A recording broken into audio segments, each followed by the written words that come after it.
I'd like to open up the Finance Committee meeting. Roll call.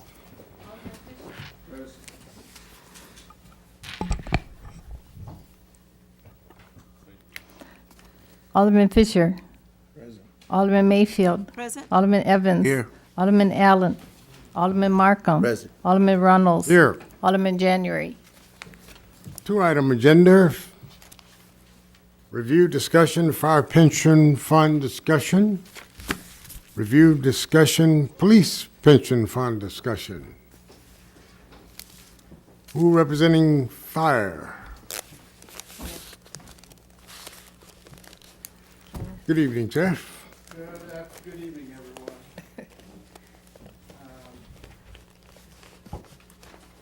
You have in your packet a letter, our annual letter to the mayor and the city council concerning the contributions that are needed to be made to the fire pension. It states that on the minimum,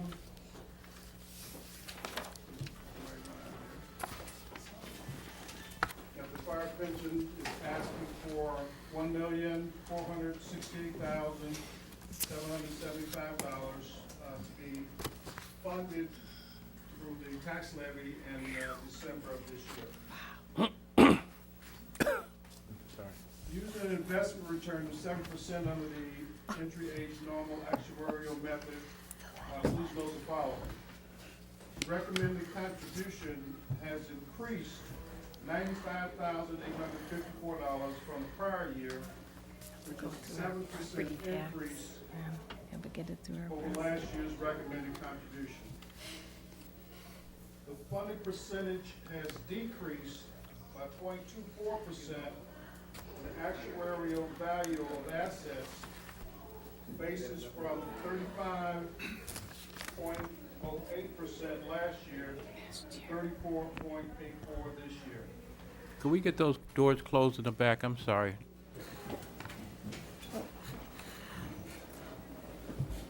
Go ahead, I'm sorry, Ken.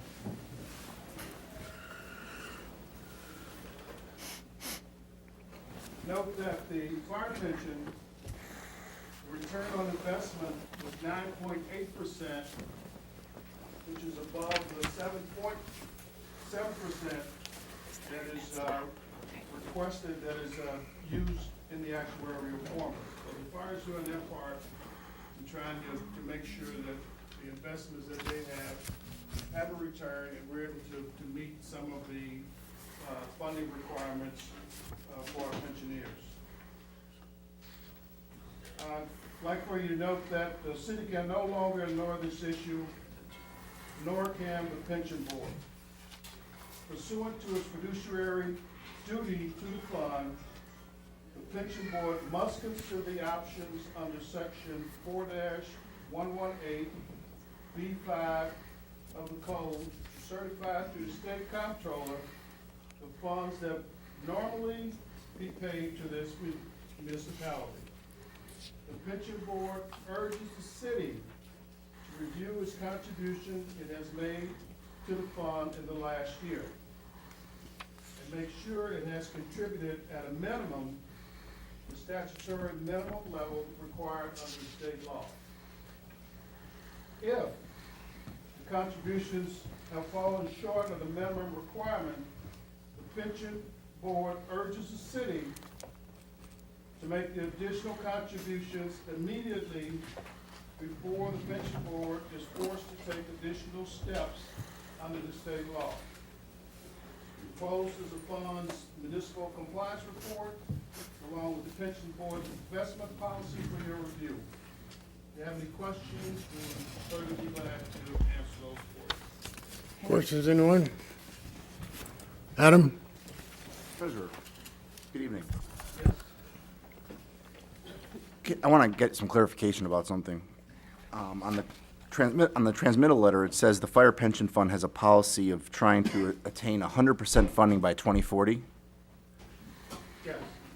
The statute describes the minimum requirement as meeting 90% funding by 2040. So I want to make sure that the statutory municipal minimum contribution that's described in the report at the bottom of page 1 is based on the 90% 2040 calculation instead of 100% by 2040. That is correct? Okay. Anyone else? Questions? I got just one quick, and I don't know if I see it here. What are we contributing at this point right now? Last year you contributed, contribution was only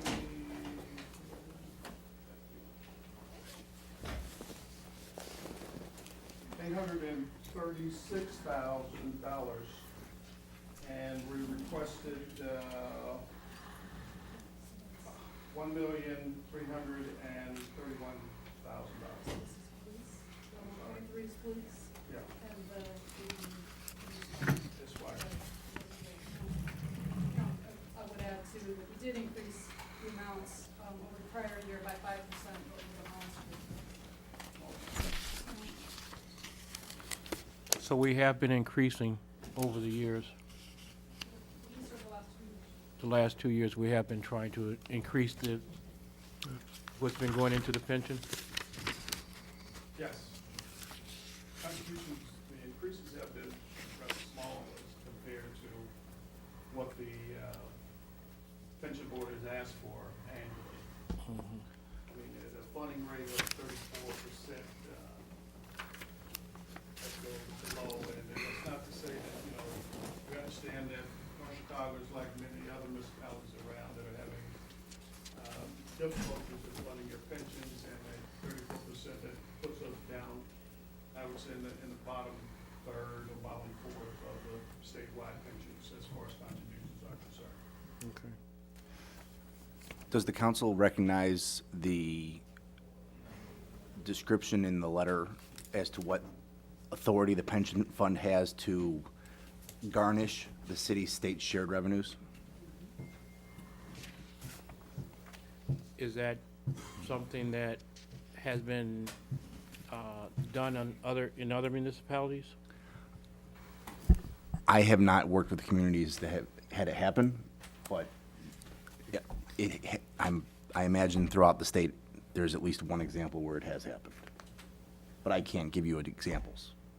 This is a discussion at most city councils as far as the MSF rule is concerned. And I think that we all know that pensions, fire and police pensions are a big concern, you know, throughout the state. Again, a lot of municipalities are underfunding the pensions, and they're doing everything they can to aggressively increase those revenues. I know also that at the state level, they're looking at other ways to fund pensions and other areas to help correct those, that type of funding. So I think that, I think that we're as a city continues to try to fund it. Now, if we raise it, I don't know if we could raise it at the level that you're requesting, but I think that the funding can be looked at and structured and possibly brought up some. That's why we're here today, so that when you have your levy considerations next month, that you would take our request into consideration. Alderman January? Thank you, Chairman. For the statute, if I remember correctly, wasn't there a specific date that was going to be effective when they would start taking funds if we weren't properly funding? So it's not automatic. It only happens if the pension board files an order with the comptroller's office. And it was they were eligible to begin doing it for fiscal year 2016, Okay, and it continues for That's what I thought. 2017 and 2018. okay, that's what I thought. I cannot tell you whether or not they can ask retroactively. You know, 2016 is water under the bridge now. I have not seen any interpretation to see whether or not they can ask retroactively or not. But they still have an opportunity in 2017 and 2018. just putting it out there, you know, this, as the alderman here, every year, I have always stated that we need to properly fund these pensions. And I've always asked, you know, what are we gonna do to assist to help fund these and not always throw it on the burden onto the citizens during tax time. And it keeps falling on deaf ears. So Mayor, you were saying that a lot of municipalities are aggressively looking at how to increase. What are we doing in the city of North Chicago to aggressively attack these funds? Well, I think over the past several years, I think we have been allocating more funds Not into the, enough. Not into the enough. pension. So I mean, Not enough. when you say not on the backs of the taxpayers, where's this fund gonna come from? It's gonna come from the taxpayers, no matter how you look at it, Alderman. Those tax dollars and that pension that you wish to fund as aggressively as you're asking, will have to come from the taxpayers, or that our budget will have to be drastically decreased, and the services then will be decreased for those residents also. Anyone else? Thank you, Chairman. Anyone else? Thank you, sir. Appreciate it. All right. Let's hear from the, are you done? No, I guess that's, please. Okay. Go, proceed.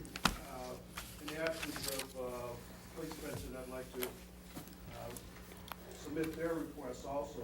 You have that in your package, that they're asking for the actuarial amount of $3,353,615 to be allocated for the fund for December of this year.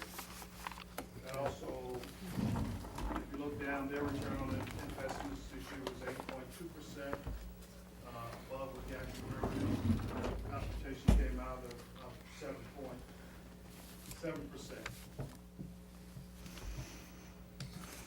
On an average, these contributions last year went down again. Last year, you contributed 31%. This year, assets were 31%, and the year before was 30.45%. So the percentages funded up as a whole are still going down. And once again, the Police Pension Board would request that consideration be given to their request for $3,353,615 for December's levy hearing. Adam? Same clarification. Yes, sir. So the statutory minimum contribution is 90% by 2040. So you're, between the two, you're asking for about a $5 million. Yes.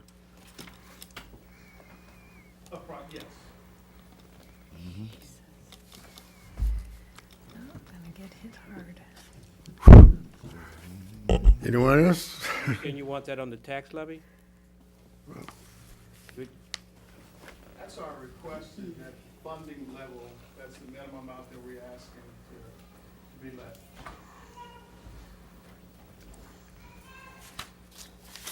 $4,822,390 between the two. Between two.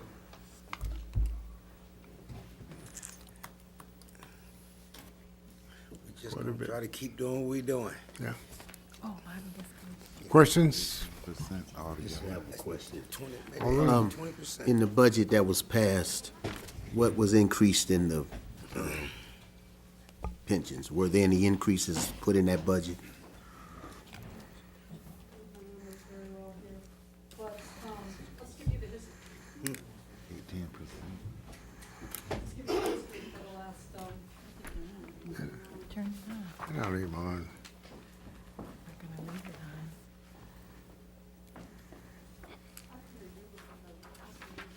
I'll just talk loudly.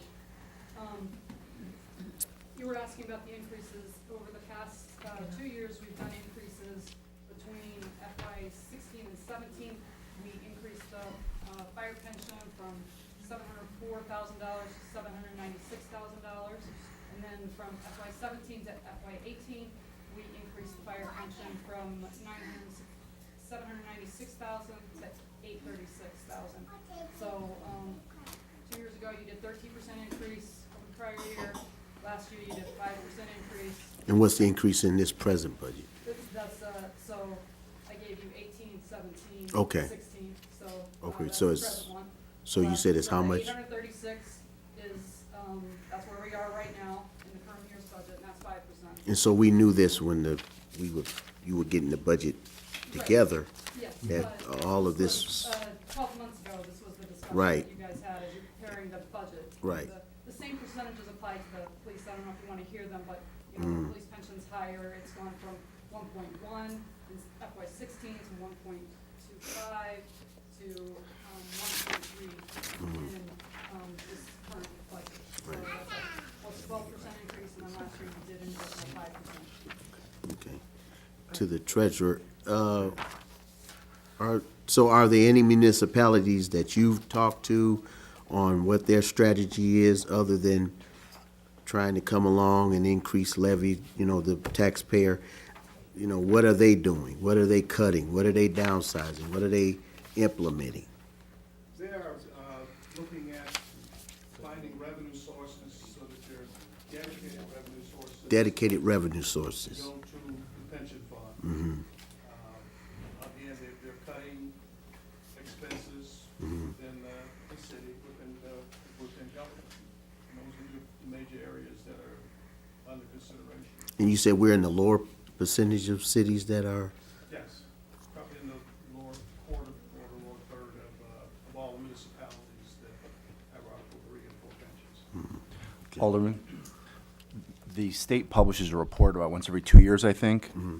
The Commission on Government Forecasting and Analysis, COGFA, publishes a report online every 2 years describing the funded status of every police and fire pension in the state. So you can compare the city to everyone around. all right, thank you. Anyone else? Hearing none, thank you again, Mr. Treasurer.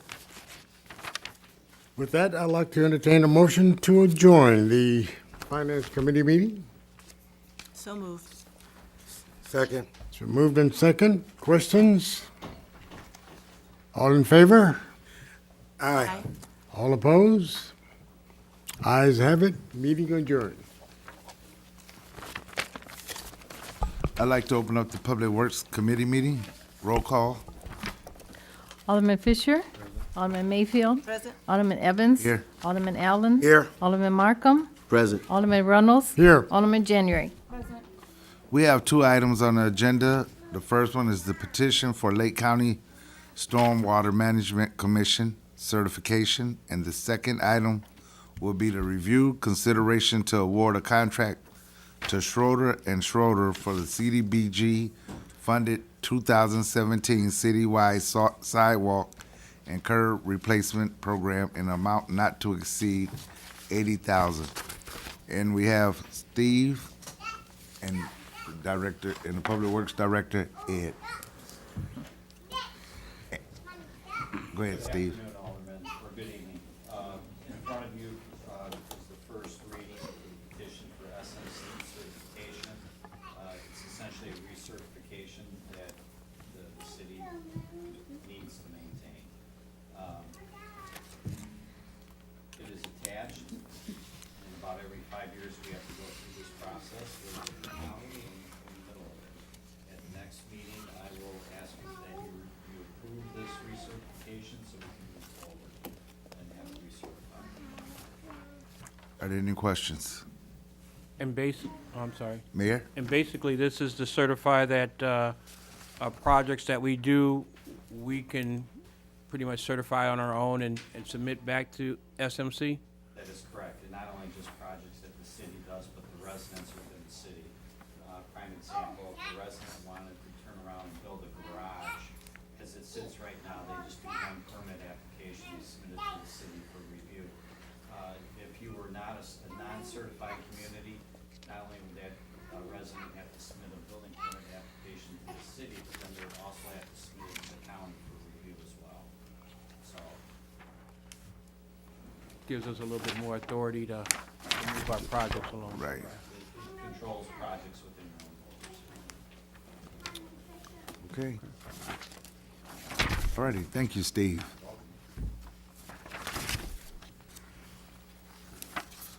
Good evening, Alderman Evans, council members, committee members. This evening, before I speak to the item on the agenda, actually, what you found on your places when you sat down was a report presented, prepared by our new fleet coordinator, fleet manager, Mr. Evaristo Duran. At the request of Alderman Evans, Mr. Duran is with us this evening, and if you have some questions or want to know some specifics about the fleet program or the fuel management program, Mr. Duran will attempt to answer them. But at this point, I want to put a face with a name, simply to introduce him to you, speak to the good things he's done thus far, and the good reporting that's coming out of the fuel management system. Ready? Council, Mayor, Bruce O'Brien, and Big Bad Body. So the reports that are in front of you, and I think just echo of what Mr. Ed is saying, they're very good reports, very detailed, detail-oriented. They can go from all our departments of our fleet that we have, from police to public works. They are two programs that we have in place, the OPW. And we are currently working on an interface with CSA. So both of those programs can get linked together and they can talk to one another as far as giving more details on the numbers, fuel prices, mileage, et cetera. So, they're real good reports. About public works, you guys are welcome. Ask me any questions. Try to answer as best as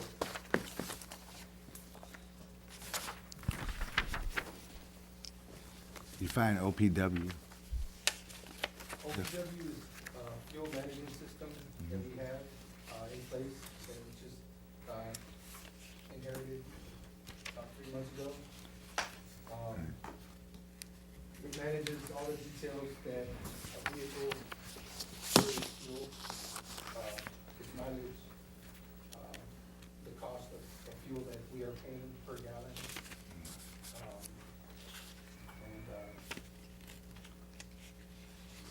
And that's for all the vehicles throughout the city, correct? Excellent. OPW actually stands for Ohio Pump Works. Okay. Ohio Pump Works is the vendor of the fuel management software that we purchased and have licensed. And there's a lot of reports that are coming out of it. One of the things that we found, Bobby has found since he's been pulling the reports, is when the vendor set certain parts of it up, he set up some things accurately and some things not quite as accurately as he should have. So rather than produce reports that are not 100% accurate, we want to scrub that a little bit further to get the things to align properly for the reporting. So that's what he's doing right now, to make sure everything that should be police is police. There's departments, we can code it by departments, or we can code it globally. Globally would be for any use, non-departmental specific. Unfortunately, the vendor set up many of these keys that we use as global tags instead of with departmental assignment. So they're assigned to the right vehicles for the right product, and they just report to the wrong department. And rather than give you that detail that comes out in another report individually, we wanted to scrub that a little bit and then present it. But believe me, there's some powerful reporting coming out of this. And we're sharing these with the department heads so they can help manage the police as well. For instance, with the police department, I've already spoken with Chief Wilson and Deputy Chief Perez about looking at the miles that are put on the squad cars. You know, if they want to balance it, however they want to use it. But there's information at their disposal now that they Alderman Allen. So this fleet manager, help me understand this here. So this is, I don't understand all this right here with you.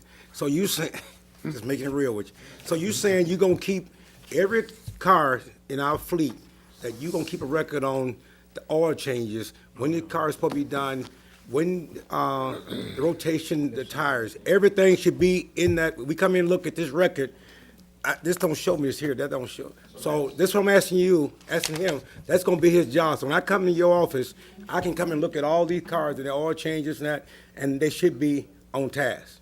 So once all the bugs get scrubbed out of it, again, it'll go by mileage. Mileage gets, with an interface, the mileage goes through the CFA. The CFA then generates work orders Right. per mileage interval. And then it'll give me a detail of what specific PM is due at the time of service, at the time. Okay, so you break everything now, because when I come to you, I'm looking at this, I'm looking at the record, and then if it don't matches up, then I'm holding you accountable for that. That's what I'm saying. I'm just asking you some questions, because I want you to clarify me, because this right here don't tell me this right here. So For fuel only. that's what I'm saying, so that's, well, you're gonna need fuel no matter what. Two systems. Okay, There's fuel management. All right. And there's vehicle maintenance. right. You don't have vehicle maintenance yet. So when we plan on having this, because that's important. Because the fuel, you run out of gas, you ain't going anywhere. But you run that car to oil, not rotating the tires and you're out of whack, and you buying more tires, that car should go so many miles every 7,000. I'm just asking some questions. Good question. So I'm asking you, how long will it take you to get this up and running? Is this what you, When I got to the position, both systems that we currently have, it took me some time to identify, what they're wait, doing, what they're doing and what they can possibly do. okay? So I'm not gonna put a timetable and tell you it's gonna be done next month, because then possibly, I don't know, with this interface coming in the next several weeks with CFA, we just filed a proposal for CFA for the interface to come through. So that takes a process, and then after that, it's gonna be a matter of time before all the bugs get cleaned up from both systems. So CFA, Alvin, just to clarify things, CFA, the back end of the system, which is what they call the maintenance schedule.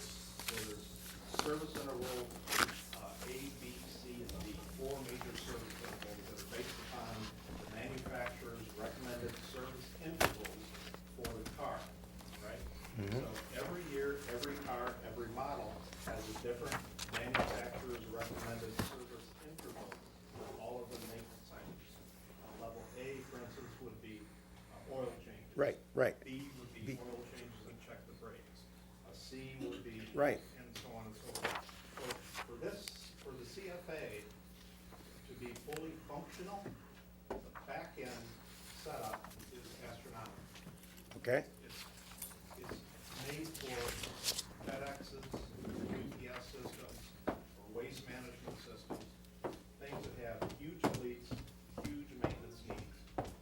Quite frankly, it may not be the right system for us, but it's the system that we were both given to work with. I believe it may or may not be the right system because the back end is simply so heavy. But we're gonna make it work, but it's gonna take some ingenuity to make it work right. We've got processes in place, including the use of Outlook to schedule fleet maintenance that we are just implementing. So between a combination of the automated elements of it that you have before you with the fuel reports, plus CFA, where we're capturing 100% of the maintenance activity for every vehicle. We may not be proactive with CFA, but we are being, we're using it as our official repository for all the fleet records for the vehicle maintenance. So CFA allows you to be proactive and plan that scheduled maintenance. We're capturing it post-maintenance for the activity actually performed. Because there's labor rates, there's shop rates, there's equipment costs, there's parts costs. All of that, for CFA to be fully automatic and functional, you have to put in it. overhead is astronomical. I'm asking you, in the time, while you getting this done, are you not gonna do any maintenance on the cars? Well, that's what I wanna hear him tell me. Yes. You just saying you trying to get this all done. In the process, it could be some lights out on the car. I'm just asking you some questions, cause I want to look at A, B, and C, how you got it set up. I want to look at that and come back and say, okay, Let him speak to what you do already for instance, police vehicles, how, what you get. So I did weekly reports with all the vehicles for the police department. And they are, trip inspections. And right now, as a start, I go through those. And I make a list of, because they are also detailed. You know, they check mark what's good and what's not good. And they'll put down at the bottom, as far as notes, what needs to be done. So, for example, there's check engine lights that come on, there's oil change lights that come on, and for now, that's what I go by, those pre-trip inspections for PMs on police squad cars also. He's also getting the mileage out of CFA, or out of the fuel management system, to drive the oil changes, for instance. So he knows that certain vehicles at a certain period of time are due for an oil change. He gets that information, which is the mileage, out of the fuel management system. The next piece, the interface, as Roddy calls it, will tie those two systems together. So the fuel management will tie to the fleet. So if we ever get that back end fully functional, we'll have that. But in any event, it will record in the fleet management the miles driven for every vehicle with every fuel transaction. I'll be over there, Ed. Okay, And we'll just walk through that, okay? right. Alderman January. Thank you, Chairman. First, let me welcome you to City Hall, my little family here. And very nice to meet you tonight. So we're glad you're here. Just a couple of questions that I have. One is, it sounds like you're very familiar with this fleet management program, is that correct? Have you worked with this particular one before? So my previous employer, we did have something similar. It was just one program though. Mhm. It was all integrated in one program called Managers Plus. Mm-hmm. It was very similar. I wasn't the person that was holding reports, generating PMs, work orders, and whatever the case may do. I was working as a mechanic. But I was very familiar with the program because at times I was asked to go into the program and, for Understood. example, just to see what mileage this last vehicle had is an oil change. Or expecting any shit of the vehicle. Okay, great, good. So you have a little bit of working knowledge with the fleet management program. Because I heard this one is very extensive and very detailed, and lots of stuff can be generated from it, and we paid a lot of money for it, so we're glad to hear that we're starting to use it. So thank you. My other question is, on the cars that we lease, will that be part of this as well? So we will eventually see those in the reports as well? Right, so every vehicle, any vehicle, regardless of whether it's leased or owned or rented, that gets fuel from the fuel management side of the equation has a key assigned to it. Mhm. So there's a key for every vehicle or unit, unique to that vehicle or unit. Okay. Okay. Any individual can get any fuel for any vehicle. We haven't tightened that up yet. We're going to increase edits or security as people become familiar with the system and we make sure that it works. We didn't want to clamp it down so hard and have some assumptions right out of the box be wrong and not be able to get fuel because that's critical to our operation. So so that's on the fuel side. So on the fleet management side, every vehicle that is brought into his maintenance facility for service will have a fleet management maintenance record for that vehicle, whether it's leased or owned or rented. Because that's an expense incurred by the city and that's an expense we need to track for the fleet. Thank you. So right now, there's like 3 different numbering schemes, and his current task at hand is to audit that. There's one that was in place before,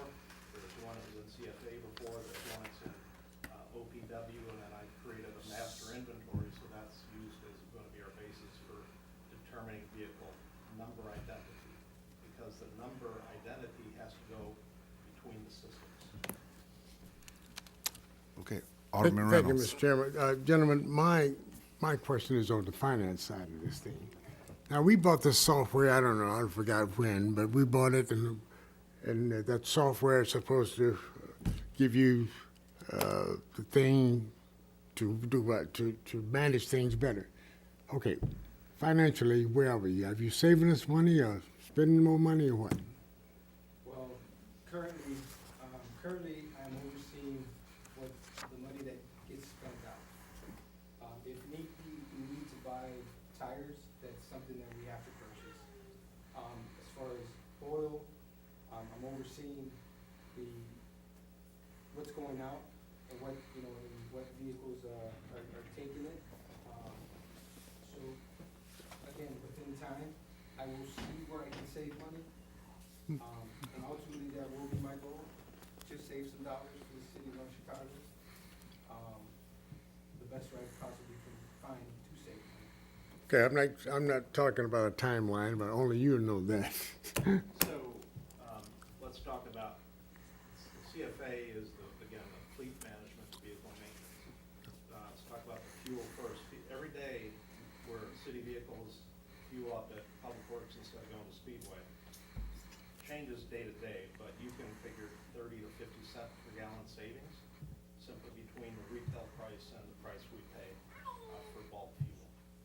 The cost that Body has plugged into this report represent our bulk fuel rate. There's some extra pennies on a gallon, quarter cents on a gallon for various taxes that we still have to pay that are not necessarily included. So it's not a pure apples to apples comparison, but it's an order of magnitude comparison. So when you see his price per gallon on his report at $2.29, and you see the sign at Speedway that's $2.71, know that we're somewhere in a 50 cent per gallon savings range. That's Thank you. where the real savings is going to be. Thank you, Mr. Chairman. Thank you, gentlemen. Okay, now for the sidewalk.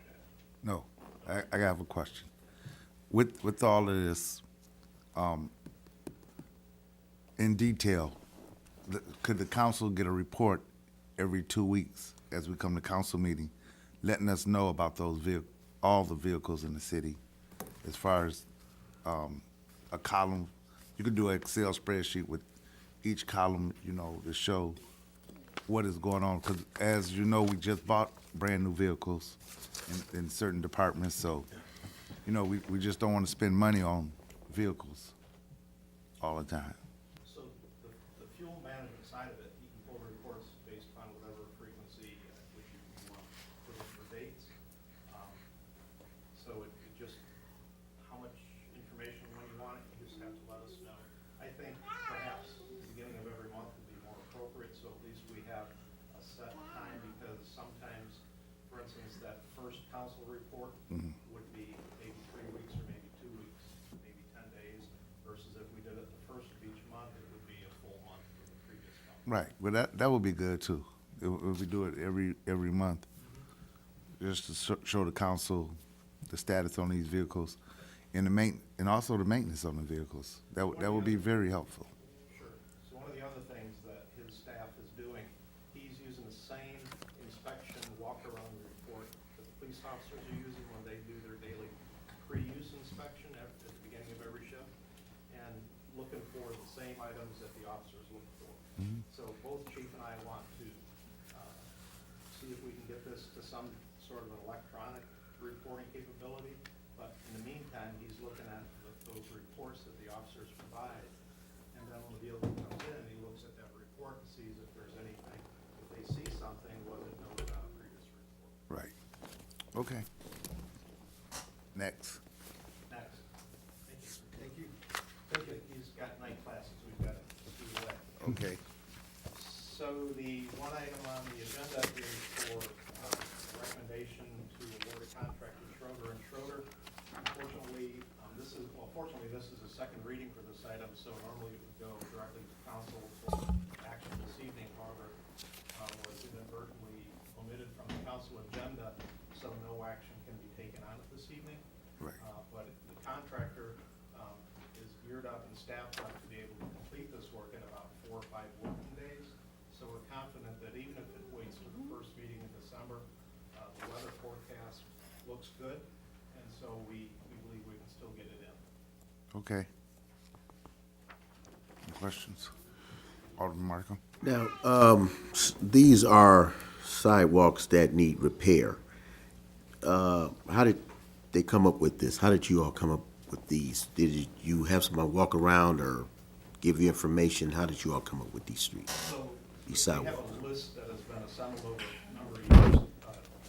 Tommy Johnson is here who deals with this day in and day out. He may want to add some comment to it. Okay. But generally, these are sidewalks that are trip hazards that have either been reported by an alderman or been reported by a resident to Public Works. And we do some of these sidewalk repairs in-house.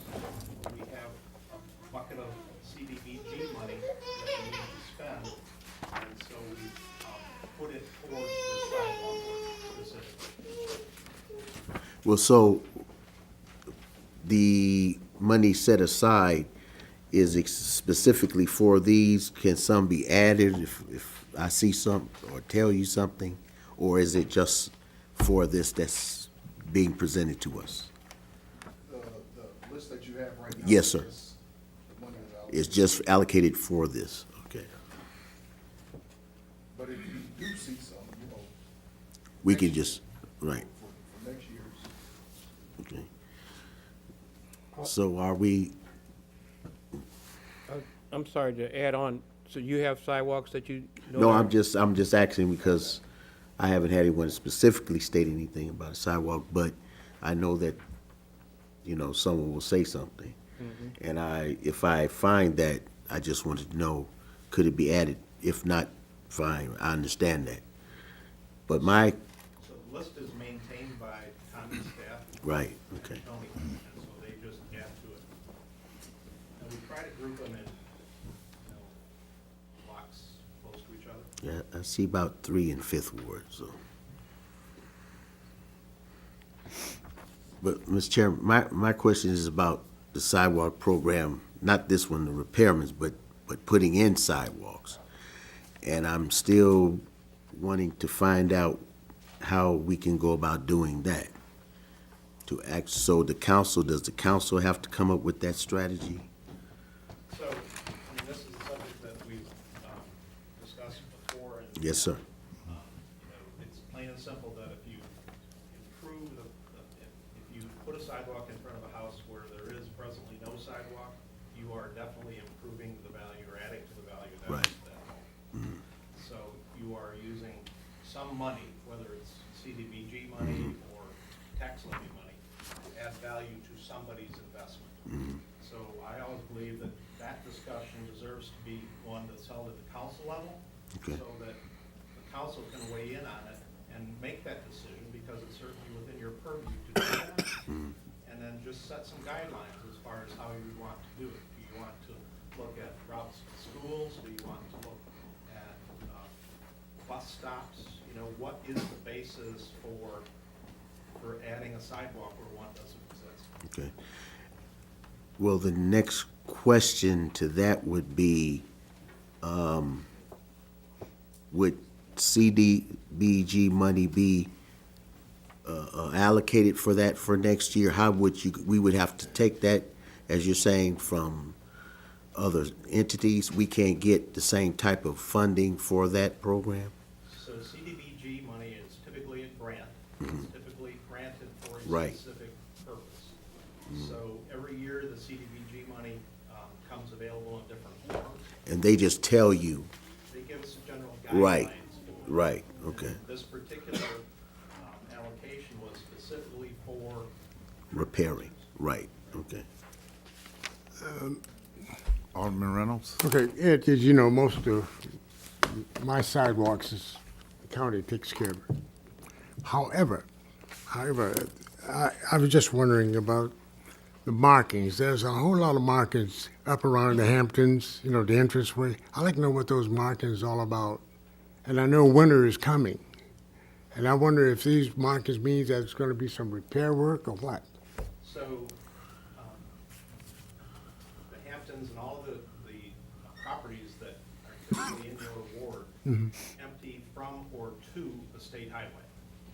So they fall under the jurisdiction of IDOT. And so particularly at Frontnet, we asked IDOT to refresh that crosshatching particular. And they said that's a local preference, meaning that they don't maintain that. So we have a striping contractor that we had asked to refresh that, and they did not get to it this year due to their workload. So they said they may still be able to get to it though. With those stop bars and other elements come out of those subdivisions and developments, that is typically, we look to either the state, which we know they won't do it. The state in turn looks to the property owner to do it. Now again, if the council would want us to do that, we have no authority to spend money on a state highway. That rises to the level of the council decision or the mayor's direction. Mayor Rakan. Yeah, I know that we applied for a grant some years ago called, I think it's Safe Routes to School. Is that available, or is that something is still out there for grants? I know as Alderman stating that he's looking to try to get sidewalks in, and I know that's a project that was used, you know, specifically more or less for sidewalks. So I don't know if that's still a grant that's available or not. So that's still an active grant funded, not every year, but I'll check and see if it's funded. Okay. For fiscal year 19, I guess it would be pretty much what it would be at. Okay. Competition is stiff, but we can still apply for it. Any other questions? Okay. You know, real quick though, one thing I know about sidewalks, though myself, I enjoy seeing a sidewalk, but not everybody wants a sidewalk. That's true. So as we move towards looking to see about putting sidewalks in, we've got to make sure that the residents in front of that house, you know, Sure do. wants one. Because, yeah. Man, when they jumped on you with me, man. There's also a question about Who's gonna pay? liability and snow, and I think that's kind of where it falls at. give us some direction on that. I think that's pretty well agree on that. All right. You remember? I know. We're gonna put one in front of my house until the neighbor next door said, nope. All righty, thank you.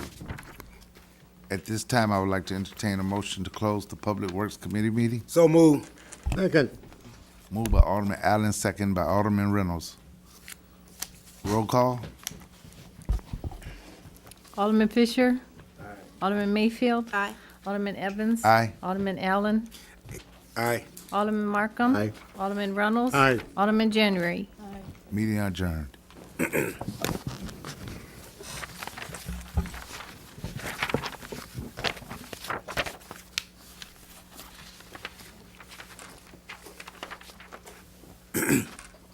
Okay. Ready, D? I would like to open up the Economic Development Planning Zoning Committee meeting. Roll call? Alderman Fisher. Alderman Mayfield. Present. Alderman Evans. Here. Alderman Allen. Here. Alderman Markham. Present. Alderman Reynolds. Here. Alderman January. I have 4 items on the agenda. Little Mine Learning Center at 2525 Green Bay Road. And I got Renew Communities at 1814 Seymour Avenue and 2132 Green Bay Road, BP Gas Station Ordinance for Special Use Permit and Variance and pending matters. We'll start with Little Mines. Hey, Victor. Thank you. Thank you very much and good evening. The first item on the agenda is Little Mines Learning Center. This is a development proposal that had been originally presented to the committee several months ago. And at the time that it was presented, what was presented was a concept plan presentation. Since then, we've been working with the developer and his team to sort through a number of project issues, work through the engineering, building elevations, et cetera. We are now at the point that we were able to bring this project forward, present it in a public venue, public meeting. That being said, on November 13th, this project was presented to the Planning and Zoning Commission, seeking approval for a special use permit. to operate a daycare and seeking the Planning and Zoning Commission's approval of a preliminary and final plat of subdivision. Just a quick refresher of this project. This is a project to build a 7,500 square foot daycare facility off of Sherman Avenue on a parcel of land that's currently 3.9 acres that's currently owned by the Great Lakes Credit Union. This property is currently under contract. The developer would like to close on the property as soon as possible and get going on the construction of this development. The construction period is anywhere between 5 to 6 months. This is a $2.4 million project, which stands to bring approximately 14 jobs to the community. This evening, we have a representative from North Star Commercial Partners here to answer any questions that the committee may have. And we also have representatives from Little Minds Learning Center to answer any questions as well. Would you have them come up so you can?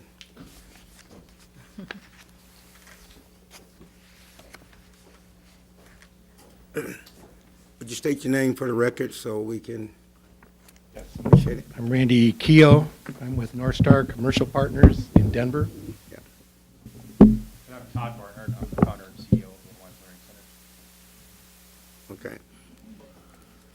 Just give us an overview so everyone, I was at the zoning meeting, I heard everything, but just give overview to the rest of the, Okay, we have our plans, both civil and architectural, in for review with the city's consulting engineering firm and architectural firm. We plan to start construction as soon as we receive final city council approval, which would be around December 5th or 6th. Council meeting is December 4th. And Victor said we've got about a $2.5 million project, and it's 1 acre out of the 3.7 acres of our site that we're going to purchase from the credit union. And let's see, designed a very attractive building, and I think that any questions you have about the operations of the facility, Todd Barnhart would be happy to answer. anyone have any questions with the developer, the owner? Yes. All I can say, go ahead, Alderman Mayfield. I know you came and gave a presentation before, but what are your hours going to be, and what are the age groups that you'll be taking? And will you have a kindergarten in your daycare? Sure. If I may, Mayor, members of the council, I know that I've met with some of you. I know that a few of you met with Emmett Scott, my executive director. So if I may, just 2 minutes informational about Little Minds. We're a standards-based educational facility. We are developed on the basis of what my wife and I wanted for our kids, which was a standards-based education. It was transparent, at the same time affordable. We have 5 children, and as you can imagine, looking at opportunities for my wife to go to work, what would we do? And we found places that maybe as educational, they may be transparent, but we just really didn't find what we wanted for our children. So we created the concept of Little Minds Learning Centers. Standards-based education, transparency in the experience with the parents, and affordable. And so as we started to look to expand, we actually built the first one in Wisconsin, which is where we live. My wife's actually from the Crystal Lake McHenry area in Illinois. And so as we started to look at, where would we be able to offer our educational experience, she said, my home state. And I said, yes, ma'am, let's do that. And, Smart man. yeah, right. And so we're looking to actually create, it's 15 full-time jobs and another 12 part-time jobs for qualified teachers in the North Chicago area. We're looking for a manager that would manage it locally because they're most familiar with the North Chicago community, and partner to make sure that they have the resources to be able to deliver what we promise to the parents, which is a premium child development experience that's affordable. We'll be open from about 6 a.m. to about 7 p.m. Monday through Friday. Okay. We know that there are folks that commute, so we try to accommodate those difficult commutes and make sure that they're able to pick their little ones up, but at the same time that they still have care in the time that they need it. We would look to support about 104 students, 6 weeks to 6 years. I've been approached about kind of post preschool, post childcare age, and until we get the early childhood portion figured out. We're going to stick to making sure that we develop a really great early childhood experience. So we would not have a kindergarten experience. However, our preschool program will ensure that when the children leave our program, that they're fully prepared for that next educational step, either in learning models, socialization, and just being prepared for the learning environment. Thank Hopefully you. that answers your question. It sure does. Thank you. Alderman Markham? Yes, I want to thank you for coming to the Fifth Ward Yes, sir. and investing in our part of the city. We appreciate it, especially education. Excited So to be thank here, you sir. very much. And I'm also excited about just coming to the city of North Chicago. You got my support 110%, so I'm done talking. We can get started on building. Any more questions? Mayor, you want? No, I just, again, kind of echo what the alderman said. You know, it's a great development to come to the city of North Chicago. I think it's going to be well-received, not only for the residents of North Chicago, but also for Naval Station Great Lakes. Great Lakes. So, Get it done. welcome. Hope we Welcome. not only see your part grow, but continue to see that area where you're located to continue to grow also. Alderman January? Thank you, Chairman. Yes, thank you, and welcome too. My one question though is, in your short presentation, which I understand because it's been presented Sure. many, many times, what is your accreditation? Are you accredited with NAVA? How are you accredited? So there's several accreditation type processes, both state and national. We will be approved by the Department of Human Services with a license for early child care. Outside of that, there are several national accreditation type programs that each have a function and a role. Little Minds, as you'll become to know us, we're a very standards-based organization, not only in the education, but on the business side of what we do. And the way that we develop the educational experience as well as the back-end business processes are sometimes at conflict with some of the national accreditation requirements, is because most of them are predominantly focused on the educational experience within the classrooms. Little Minds is comfortable that our educational experience within the classroom, based on our curriculum, the teachers that we hire, and the processes and systems that we have in place, offer a really great standards-based education, but don't necessarily need a national accreditation to support that. So you don't have an accreditation, but you'll have a license with the state? Yes, ma'am. Is what you're saying? That's correct. Thank you. All right, thank you. We'll get on the, thank you for coming out. We'll get it Very taken much care for your of. time. Thank you. Thanks, thanks. Over.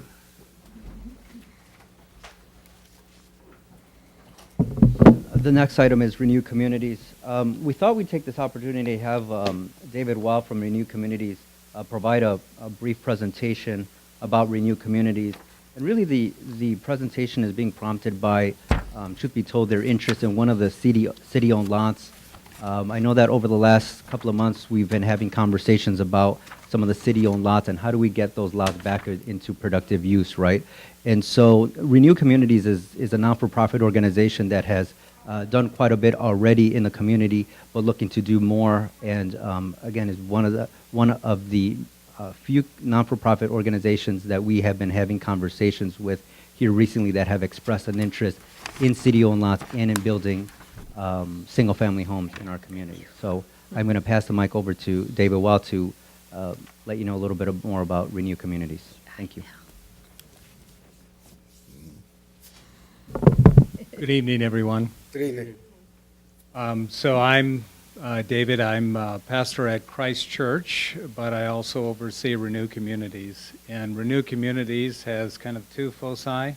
It's focused on jobs, creating jobs in North Chicago, and also focused on helping with housing in North Chicago. We've been working, for instance, with Coffee Fresh, Oregon Lumber. We're working with Ken Tucker on the museum development, working with Collision Solutions. The way this works is we've formed a team of consultants who donate their time to businesses in North Chicago to help them flourish and grow, and by extension, create jobs in North Chicago. So we don't get any money for any of this. We're just trying to be of service to North Chicago. I think all of you know that I live in North Chicago now, so I have a vested interest in seeing the folks here just have a decent job and be able to pay for food and pay for their home. We've seen some successes. You know, it takes a while for this. For instance, we worked with Coffee Fresh, and they needed I don't know if you know Coffee Fresh, but they're an online micro roaster, coffee roaster, and they're very good. Very much so. Carrie and Paul run that, and what they needed help with was their online service. So we set them up with someone who's a specialist in search engine optimization. I don't know anything about that, but John Barth does, and worked with them over the last year and a half. And I called them recently and I said, how are things going? They said, actually very well. They've seen a 20% increase in general sales, a 10% increase in large kind of orders, and a 200% increase in the number of customers received through the online mechanism that John helped them set up. And then I think a lot of you may know Duran Wright. He is a builder in the town. He helped us with our first 2 homes that we remodeled. Duran then came to me and said, hey, I'd like in on that help with jobs.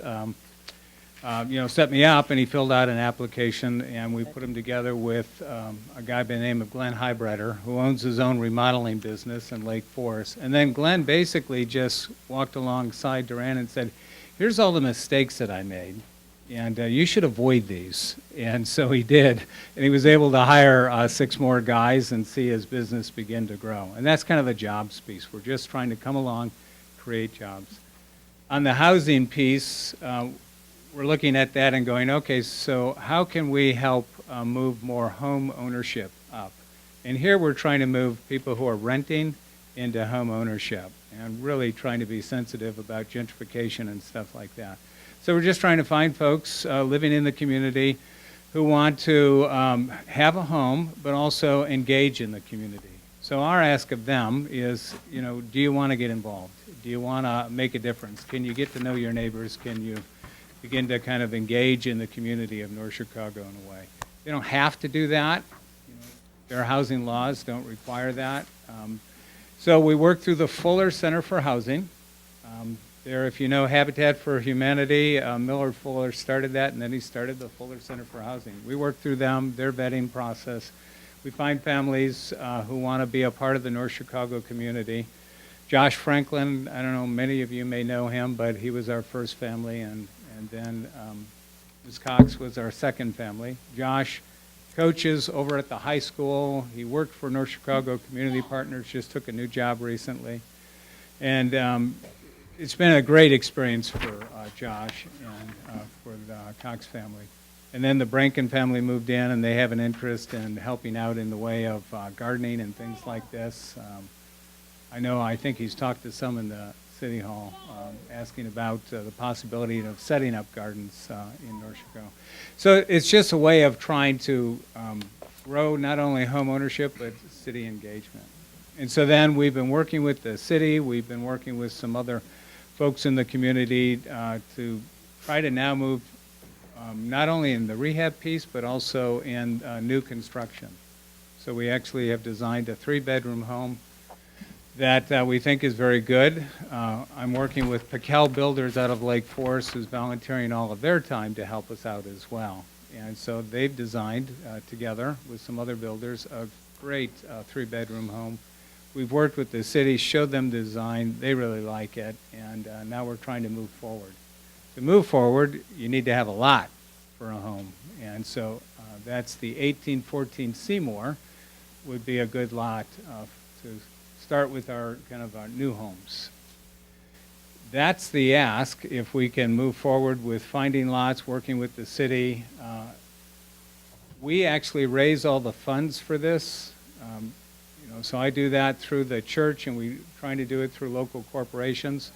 And then we have the family, so you understand the mechanism, over 15 years, pay that back at no interest. And then the money, the lion's share of it, then goes to pay for another house down the road. So our investment then begins to roll forward for North Chicago over a long time. Our hope is then to connect these families together and create stronger community that way as well.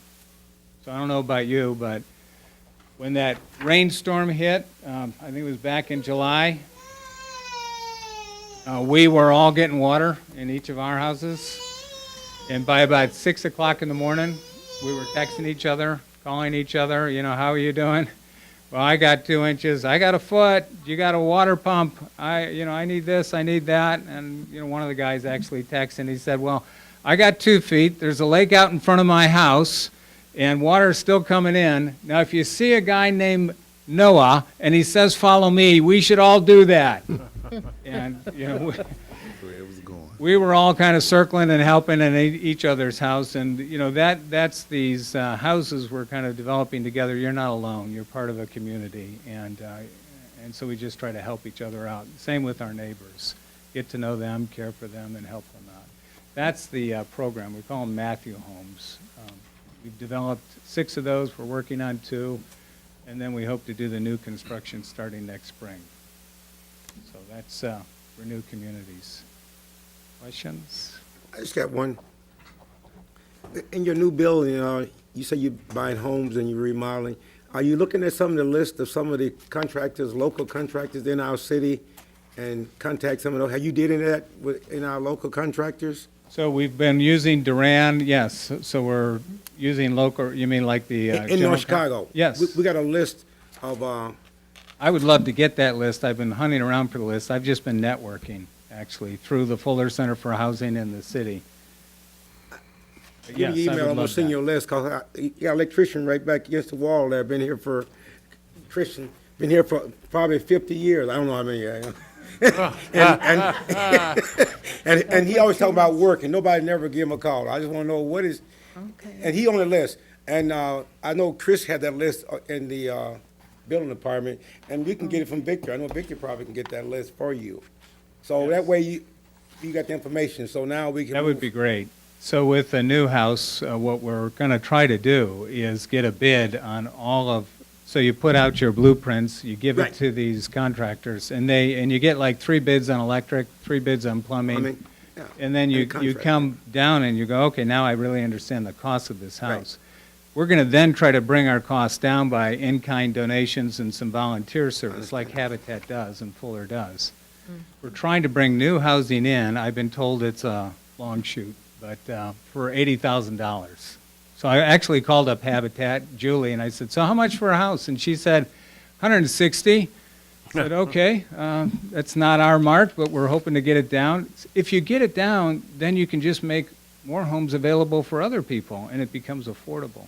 Okay. I actually called up a housing kit organization. I said, how much for a house? And he said 160. And I'm thinking, man, everyone's 160. I said, that's too much. And he said, how many are you going to do? I said, let's say I'm doing 100. And then he said, 120. I said, okay, that's better. And he said, I said, that's still a little too, that's too much. Can we keep talking? And he said, you're just not going to be able to find it with the materials. The materials have gotten really expensive. I said, okay, thank you very much. And then I called up a company locally that provides one of the key materials, and we pitched to them what we're doing. And believe it or not, at the end of the conversation, he said, okay, what would you like? And I said, we want the material free. And he said, done. What else do you need? It's a 15% cost right there on the house. That's phenomenal. So I think people are going to step up once we kind of have the program designed. I'm actually looking for a warehouse now that I can put all the stuff in, and I've talked to George Demet and some others. But we think we can get the house between 80 and 100,000 new, and then begin to put families in those homes as well. So we'll go after the rehab. There's a number of houses in that area, and capture as many as we can, and then go after the new homes as well, and do as many of those as we can. We're asking every one of these families also to be engaged. I think if you just did a housing program, it doesn't change a whole lot of things. But if you put people in homes that really have a vested interest in this community, I think it does begin to change things. They're all involved, and that's what we want. We want them showing up at meetings and events and just caring. They've done a lot of studies that show when you own a house, your eyes are now on the street around your house. I mean, all of us do this, and you care about the library and you care about the school system, and so we're just trying to bring that temperature up. I believe that. Where you live is where your heart is. I don't care what That's right. I don't care what I've, nobody say. They say no, oh, yes, it does. Yeah. You care. Yeah, I have fallen in love with North Chicago. I know there's things we all need to work on, but I tell people all the time, I like North Chicago. I brag about the people of North Chicago, and you know, you just have some wonderful assets here, but nobody knows about it. So, Thank you. yes. Alderman, January. Thank you, Chairman. This is a great program because one of the things that I have always seen in North Chicago is the fact that we do need more ownership of homes. We have such a high percentage of renters, and renters don't always are concerned about what's going on around them or within the community that they live in. Not all of them, but Right. it's pretty significant, and so it would be great to see some new ownerships in these homes. We have some beautiful homes here in North Chicago, and it would just be a wonderful thing. But my question is, I'm not familiar with Renew Communities. This is my first time hearing about this tonight. And could you tell me when and who organized this nonprofit organization, and how long you've been involved with them, and how you got involved, and Yeah, it's a good question. So back in 2011, there was a group of us from Christ Church that simply began to ask ourselves, what does it mean to love our neighbors? And then we began to hear from others who were already working in North Chicago, like with North Chicago Community Partners, of the needs. And so then we began to ask, what does it mean to serve and care for and love our neighbors in North Chicago? And so I formed a team. I know you're not supposed to mix religion and politics, but I felt moved by God. It wasn't my plan. I was actually hoping to go out to the Rocky Mountains that I love dearly and work out there. I was in the process of finishing a PhD and knew the guy who ran Compassion International. I mean, I had my plans, but I felt moved by God to say, no, North Chicago. It's like, okay, I'll do that. I felt a passion around it all of a sudden I couldn't explain. So I put a team together and I said, let's try to find out what the real needs are. And did, but it took about 3.5 years, because I know you don't do things quickly. And that meant moving into the community and being a part of the community, and then talking to some of you and many of the people in the community and finding out what the real needs were. And we found out a number of needs, and we felt, well, we can't do all of those things, but what we can do, when we looked at the resources we had, we have one of the biggest builders in Lake Forest was on the team. And he said, I'm all in, what do you need? It's like, great, we need housing. And then we looked around Lake Forest, and we had a lot of people who had a lot of success. But how many games of golf can you play? Like, we need you. We need your expertise in helping businesses grow, because we need jobs. And a lot of them said, I'm in. What do you need? And they've stepped up in a big way. And so we launched something we called, and we involved folks from the community here, and we just called it Renew. And then when we went to make it a nonprofit with the government, the federal government, and the state, they said, that name's already taken, but you can have Renew Communities. I said, perfect. Okay. Call us Renew Communities. And that's how we got the name. We officially launched that in 2016, October 19th. We have a board. I oversee Renew. And then I went to the senior pastor, I was the executive pastor, and said, I need a demotion. I'm going to be downwardly mobile. I don't, want to keep in my job here. Free me up. Give me 80% of my time in North Chicago. That's where I want to be. 20% of my time, I will be a pastor here. And it took about 1.5 years of discussion, but he agreed eventually. And it was one of my best days, July 1st of this year. Amen. great. Very nice. So you're not connected to the Renew Communities non-for-profit organization out of Ohio? No. Well, I know they don't have the web domain because I bought that, so there's one called renewcommunities.org, so maybe it's a different one. So they're different. Yeah. There's they were something called developed in Renew in 2021. Chicago that is similar. I mean, it's a nonprofit, Christian-based, trying to help out in jobs, housing, education, Yeah, things it's like that. very, very similar. Yep. to yours, if not identical. In fact, we called them up and said, do you mind if we're called Renew? I know you're called Renew, but we'll be called. They said, no, not at all. Okay. All right, Alderman.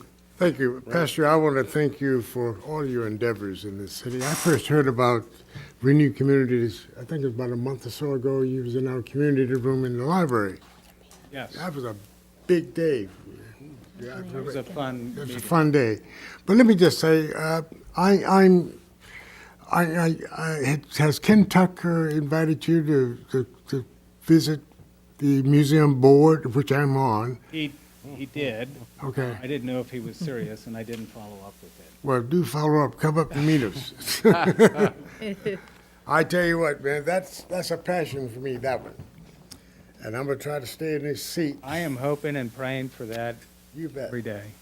My concern, and address all of you, is I want the jobs to go to people in North Chicago. And I don't Amen. think we're prepared. I'm not prepared. I'm thinking about it, but we need to prepare for that. Otherwise, it's going to go to everyone out, beyond the walls of North Chicago. And it's like, that's why we're pushing. So we have a guy working with Ken Tucker pretty closely, Jack McGinley. Oh, Jack, I know. So you know Jack. Sure. And I was just with Jack for about 2.5 hours with 3 different credit unions this afternoon, talking about the museum and other things, saying we need to get behind this. But I'm very encouraged because I know the city's behind it, the naval base is behind it, and the federal government has signed off on it all the way up to the end. If you know some big donors, I'm looking for deep pockets. I'm looking for deep pockets. that would do it. Yeah. Thank you, sir. Thank you. I know that one up there. That's the one I know. All right, got one more? One more. So the other item is 2031 Green Bay Road.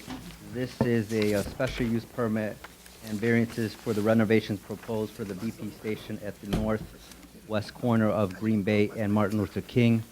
This matter was previously brought to the committee, discussed, and went so far as to be on a city council agenda, but was removed because we wanted some time to work through the conditions of approval. We've now worked through those conditions and are ready to proceed with the city council approval of the ordinance. The building renovation plans have been completed. The owner is ready to have those plans submitted for permits. This is a $750,000 project that looks to bring approximately 7 new jobs to the community. We have Brian Wente representing the owner, representing Red Crown Holdings LLC, that is available to answer any questions that the committee may have. He's ready. I ain't got no questions. He's here. Any questions? I ain't got any. You got any? You ready to do it? You ready to go? We ready to go, Brian? Brian, somebody? You want to state your name? Good evening, Brian Witty, Graham Enterprise. Thank you for your time. Short and sweet, we appreciate all the hard work by staff, city council, mayor, to get to this point. This race is full of many, many hurdles. We're on the last one, and we're ready to swing hammers. So we're looking for support. Staff again. Okay. Thank you. One question, Brian. What's the time we plan to have this up and going? Last summer? Next? Absolutely, before summer. We'd like to be back in front of the city with our request for permits. As the permits, or the drawings are complete. Right. We're just hoping to get support on our variances. Okay. And we'll be requesting those permits. So we would like to be under construction in the month of December. Okay. And be back open in January, February. Okay. Thank you. Alderman Markham? To you. Didn't the superintendent of schools and the board chairperson have an issue with the liquor license at this facility? That's true. They came out to the public hearing. They came to the They meeting came to and the public addressed hearing. their concern. They addressed the concerns to the Planning and Zoning Commission, and truth be told, that's where we've been spending the majority of our time is making sure that the school district's concerns have been adequately addressed and have been accurately represented in the ordinance that you have before you. So they don't have a problem with this? They are okay with the ordinance. Good night. Thank you. Go ahead, Mayor. I want to thank you gentlemen also. I know that it was tough in some issues regarding, the making sure that that we try to meet your needs, but also the needs of the public also. On what Alderman Markham was speaking on regarding the school issues, they did come with concerns, and I know that, working through them sometimes are a challenge. But I think that the fact that were able to work through them, we're gonna, we come to an agreement that, to some degree that maybe neither one of us are quite satisfied with, but we can both live with them. Live with them. And, we wish you well in regards to as you move forward in your project and bringing development here to the city, so. Thank you. I have no more. Okay. Thank you. All right. That's it. You got something else you want to? I don't have anything else. All right. Pending matters, okay. I would like to make a motion that we adjourn the Economic Development Planning and Zoning Committee meeting. Second. Moved by Alderman Reynolds, second by Alderman Evans here. All in favor saying aye? Aye. Aye. Opposed? Ayes have it.